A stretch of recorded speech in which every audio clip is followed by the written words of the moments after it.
Merci de nous faire confiance pour vous informer, mesdames et messieurs. Bienvenue à cette édition du journal.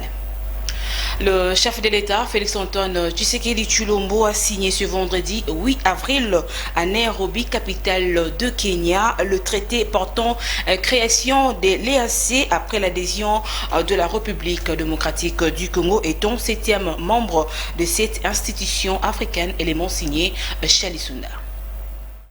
Après son admission, place est actuellement à la signature du traité de l'EAC par le chef de l'État congolais, Félix Tshisekedi.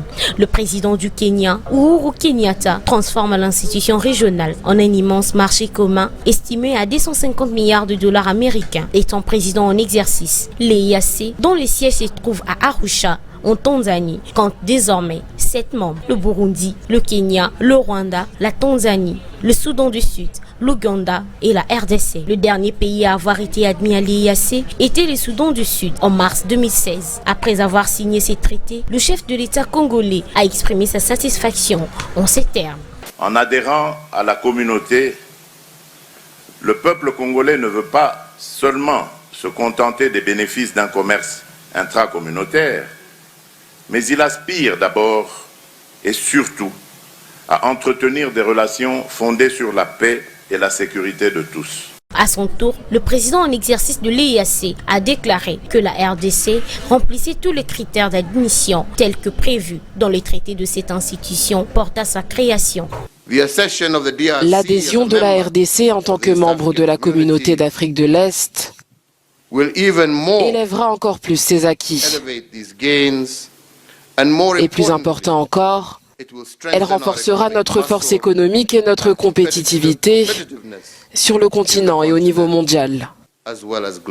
Il est à noter que la RDC ajoutera à cette sous-région près de 90 millions de consommateurs potentiels, élargissant davantage la zone de libre-échange, ZLECAf en sigle, qui s'étend désormais de l'océan Indien à l'océan Atlantique. Doté d'importantes ressources minérales, le pays partage de frontières avec tous les États membres de l'EAC, à l'exception du Kenya, de 3 autres organisations commerciales régionales. L'occasion faisant les larrons, le chef de l'État congolais prendra part à un sommet quadripartite entre le Kenya, l'Ouganda, le Rwanda et la RDC, prévu le 9 avril prochain. Dans sa suite, Félix Tshisekedi doit également signer un protocole d'accord de coopération avec le Kenya, notamment dans le domaine de l'agriculture, accompagné par le vice-premier ministre, ministre d'État en charge des Affaires étrangères, ministre de l'Agriculture et cellule de la pêche et de l'élevage, prévu pour ce vendredi. En rappelant que la RDC a été admise comme membre de l'EAC le mardi 29 mars dernier, lors du 19e sommet extraordinaire de chefs d'État membres de ces regroupements sous-régionaux.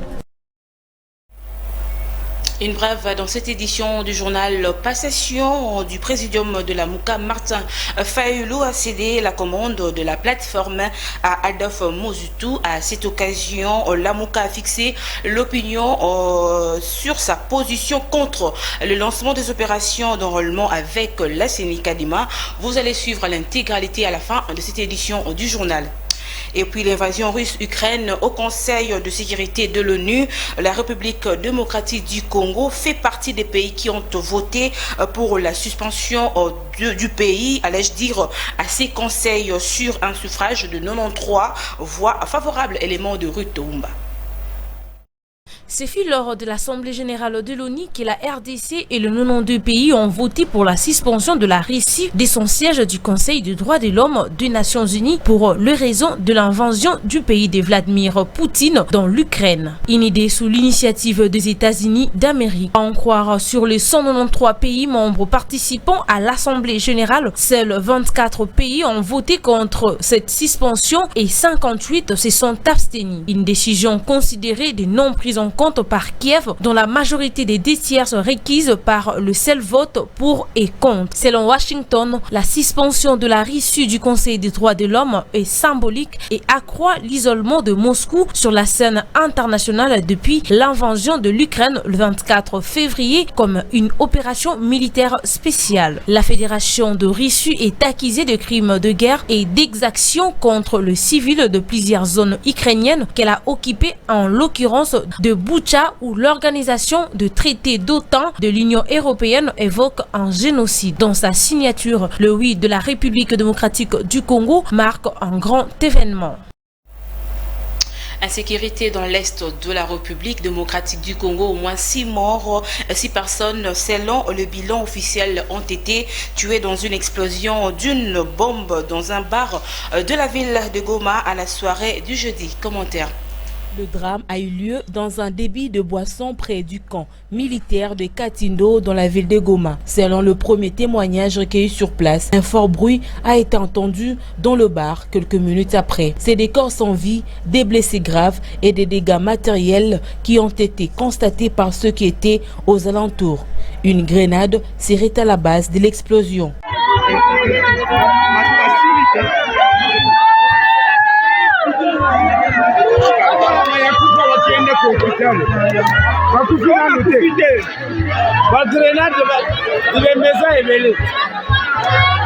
Ces camps se situent en plein quartier de militaires et leurs dépendants y habitent. Ici, il ne s'agit pas du premier incident du genre. En juin 2021 dernier, un enfant était mort et 3 autres personnes blessées dans un incident à proximité de l'auditorat militaire du Nord Kivu qui se trouve dans le même camp. Bilan, 8 morts et une dizaine de blessés. La source officielle parle de 6 morts, parmi lesquels un lieutenant-colonel, un capitaine, 3 femmes et un enfant, et 15 blessés, dont 13 légers et 2 graves. Voilà, excusez-nous pour la qualité de l'image. Restant toujours dans le même chapitre, le gouverneur militaire du Nord Kivu, le lieutenant Constant Dima, s'est rendu ce matin au lieu de l'événement. Il fait le point au micro de nos confrères de Goma. Suivez. Par ce drame, nous sommes arrivés, nous avons le bilan et tout de suite là l'endroit est scellé pour permettre donc aux scientifiques, la police scientifique de descendre pour qu'on sache exactement il s'agit de quel engin. Mais à ma première vue sur les lieux, mais j'ose croire qu'avec des déflagrations pareilles, ce n'est pas ce que j'ai appris par-ci par-là qu'il s'agit d'une grenade. En vue des impacts et de déflagration, j'estime que ça doit être un engin explosif improvisé que seuls les scientifiques vont nous déterminer donc cet engin. Quel est le bilan? Pour l'instant, c'est 6 morts, et parmi lesquels nous déplorons aussi des officiers supérieurs. Nous avons un lieutenant-colonel, un capitaine, 3 femmes et un enfant. Donc 6 morts. L'événement s'est déroulé à quelle heure? À 19h15. Et quel est le message que vous pouvez lancer à la population congolaise? La population doit rester calme. Nous sommes dans la province où nous faisons face aux djihadistes, nous faisons face donc au terrorisme. Et la population ne cède pas à cette terreur-là et que nous sommes sur les enquêtes. Les enquêtes sont en cours pour déterminer exactement il s'agit de quoi. Mais pour l'instant, la population doit rester calme. Et il ne faut pas qu'il y ait encore beaucoup d'attroupements comme nous sommes en train de voir. Même hier, il y a eu beaucoup d'attroupements. Nous avions eu difficilement accès ici. Il faut que nos compatriotes, la population, sache se comporter devant des EZI, c'est-à-dire des engins explosifs improvisés. Ce sont nos compatriotes. 12 militants de la Lucha ont été condamnés à 12 mois de servitude pénale vendredi dernier par le tribunal militaire de garnison de Béni. L'ONG Human Rights Watch plaide pour leur libération, élément des Fanimania.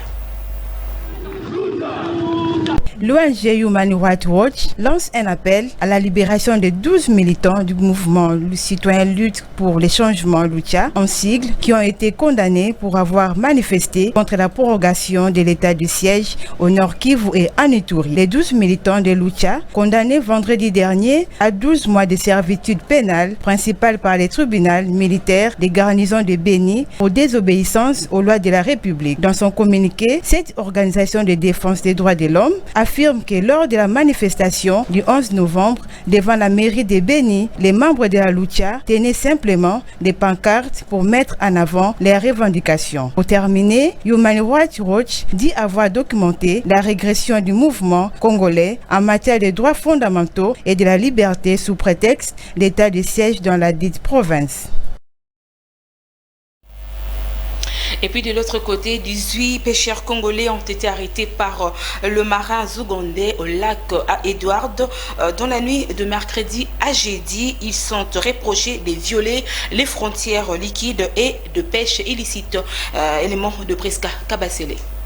18 pêcheurs congolais des Gaviyongé, actuellement détenus dans la prison ougandaise des Gatoué. Ils ont été arrêtés par de marins ougandais dans la nuit de mercredi à jeudi 7 avril, alors qu'ils pêchaient sur le lac Edouard. D'aucuns se posent la question, pourquoi les Congolais sont plus arrêtés en Ouganda pendant la pêche? Il faut savoir que le marin ougandais reproche le Congolais de violer les frontières liquides et de pêcher illicitement dans les eaux territoriales ougandaises. Selon les secrétaires de la Fédération de pêcheurs individuels du lac Edouard, Josué Moukoura, les gouvernements congolais doivent trouver une solution durable à ces arrestations répétitives. Rappelons qu'au mois de février dernier, 30 autres pêcheurs congolais de Vitichumbi avaient été arrêtés et 10 pirogues saisies par la marine ougandaise au même motif. Le président de la Chambre basse du Parlement, Christophe Mbosso-Kodia, a, ce jeudi 7 avril, signé un ordre de mission de pacification et de réconciliation à 10 députés nationaux à Lubumbashi pour une durée de 10 jours. Commentaire de Chalisunda. De la députée nationale Dominique Monongo, cadre du parti Ensemble pour la République de Moïse Katumbi Chapoué, qui a fait une déclaration sur la communauté kassaïenne et enfin sur l'affaire de la succession à la tête de l'UNAFEC. Cette question de la succession à la tête de ces partis, cher au fait Antoine Gabriel Kyungu, a été à la base d'un trouble considérable dans la vie de Lubumbashi. Le vice-premier ministre, ministre d'État en charge de l'Intérieur, Sécurité et Affaires coutumières, Daniel Asselo, qui avait cru bien faire en imposant un cadre à la tête du parti, était vite revenu de sa décision après la naissance d'un vent de destruction dans le chef de la jeunesse de cette organisation politique. La seule question revient de savoir la raison d'être de cette mission. N'est-il pas le gaspillage de deniers publics? Signalons que la société civile de l'espace du Grand Katanga demande aux autorités d'arrêter cette mégestion. IGF, voici un dossier à suivre. Le projet de construction d'un port entre Kinshasa et Brazzaville, Jean-Claude Vwemba, président de l'Assemblée provinciale du Congo central, interpelle le gouvernement en l'invitant à privilégier les projets de construction du port en eau profonde de Banana. Il a dit au président de l'Assemblée nationale, Christophe Mbosso, élément de Philippe Mvoupi. Né il y a plus de 10 ans, le projet de construction d'un pont entre Kinshasa et Brazzaville prend de plus en plus forme. C'est que fustige le président de l'Assemblée provinciale du Congo central, Jean-Claude Vwemba, qui a fait des déplacements de Kinshasa pour échanger avec le président de l'Assemblée nationale, Christophe Mbosso, à qui il a exprimé son souhait, c'est lui de privilégier en premier la construction du port en eau profonde des Bananas. Le problème est simple.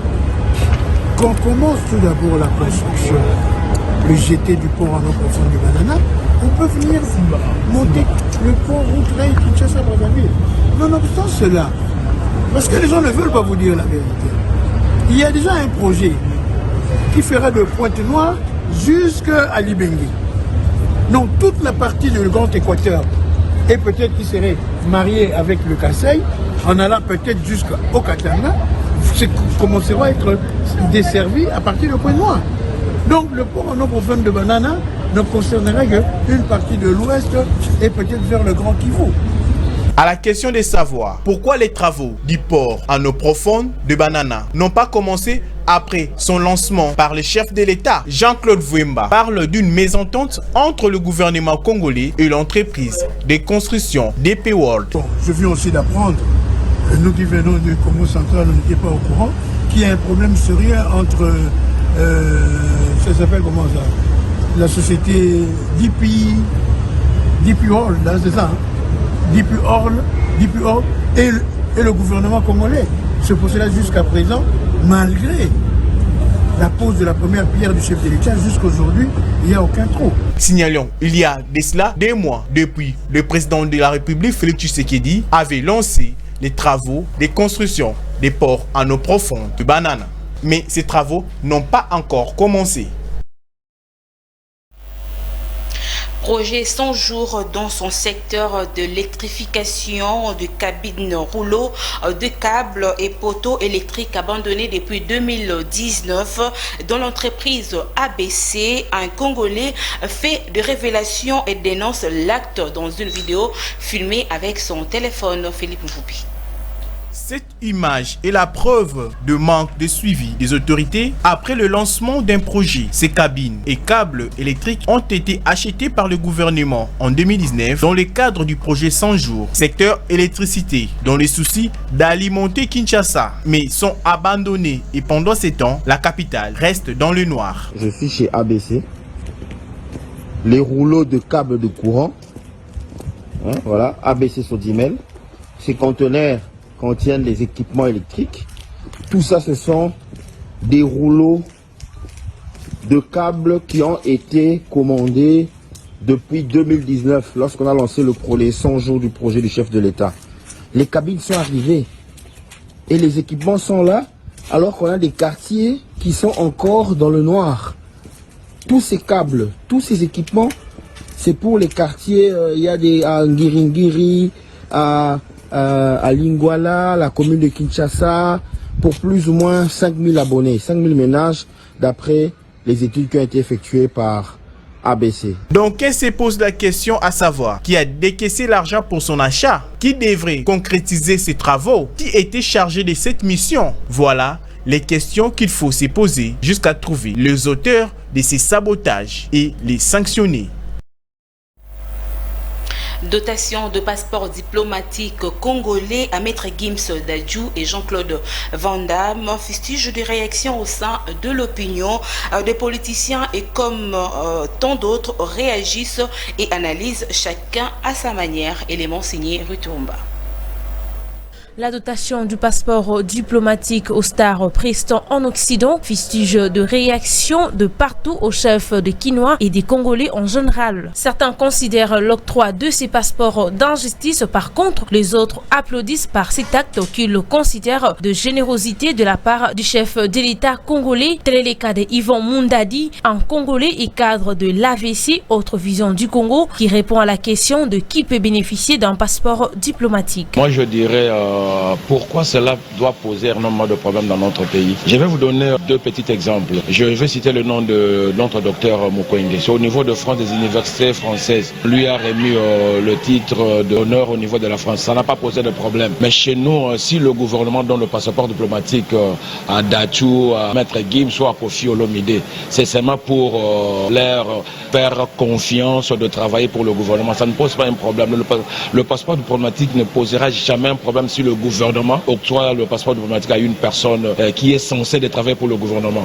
Même au niveau de notre pays, ça pose énormément de problèmes. Je ne sais pas si c'est pourquoi. Par ailleurs, il faut savoir qu'un passeport diplomatique est un passeport délivré par un État souverain à ses diplomates pour leur déplacement professionnel ainsi que de personnes les accompagnant. À titre de rappel, Kofi Olomide et les artistes œuvrant en France, Maître Gims et Dadju, Jean-Claude Van Damme ont déjà de leur part bénéficié de ces passeports. À ces sujets, plus d'éclairage vous seront fournis dans le prochain numéro du journal.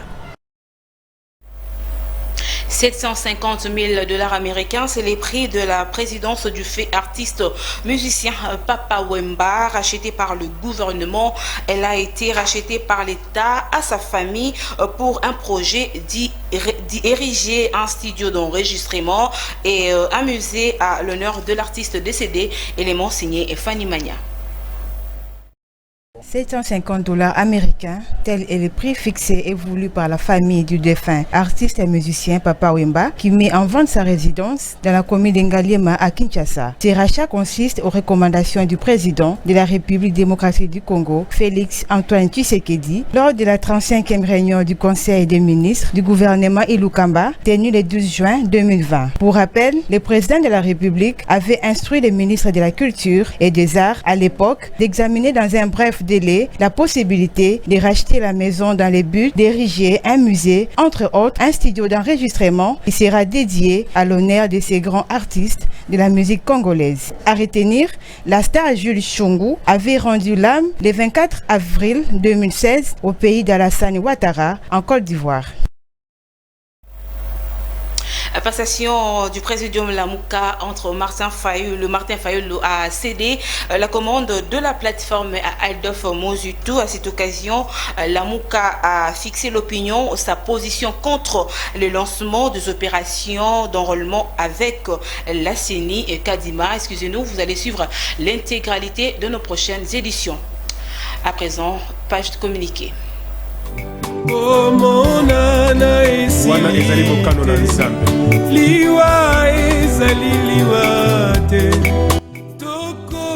Le famille Mbala, Kiangé Beni, Zameto ont la profonde douleur d'annoncer aux amis et connaissances les décès de leur mère, tante, grand-mère Nzumbala Ndou Julienne, mère de Doudou Mbala, journaliste sportif à Perfect Télévision. Décès survenu le 3 avril 2022 aux cliniques universitaires de suite d'une courte maladie. Le programme des obsèques se présente de la manière que voici. Samedi 9 avril, veillée mortuaire à l'espace Mayalos, au croisement du triangle qui va vers l'Unikin. Dimanche 10 avril, recueillement à 10h à la morgue de l'hôpital du Cinquantenaire. Et à 11h, les vœux du corps pour l'inhumation à la nécropole Éternité. Ces communiqués nécrologiques tient lieu de faire part la famille.